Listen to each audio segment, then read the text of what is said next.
Sport di altissimo livello, ne abbiamo parlato un pochino fuori onda.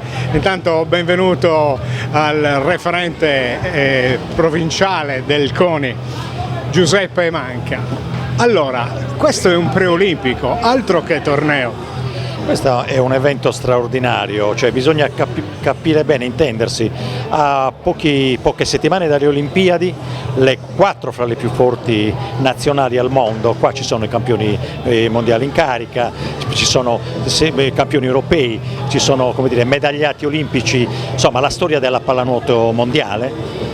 E quindi bisogna dare merito a chi questo torneo lo ha organizzato, quindi a Danilo Russo, alla federazione sarda del nuoto, di un evento assolutamente straordinario del quale vorrei si sottolineasse l'importanza. Lo stiamo facendo, ma insomma non è mai troppo, è veramente un evento straordinario, importantissimo. E i riflettori di tutta Europa sono su Alghero, sulla nostra isola, sulla Sardegna, e questo deve essere un motivo in più per far capire anche altre federazioni che volere è potere.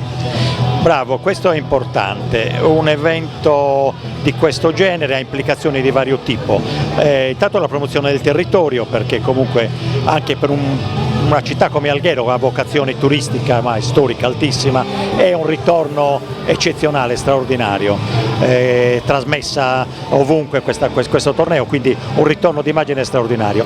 Dal punto di vista sportivo è uno spot per la pallanuoto, ma è uno spot per tutto lo sport straordinario, e ci fa capire che anche qui da noi tutto è possibile, ci vuole passione, ci vuole capacità, perché Danilo là, ci vogliono relazioni, ci vuole, come dire,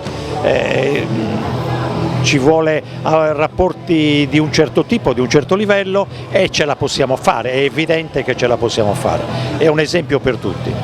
Grazie mille e naturalmente buon lavoro, alle prossime occasioni, tanto noi ci incontriamo spesso e volentieri, perché per noi sport è vita.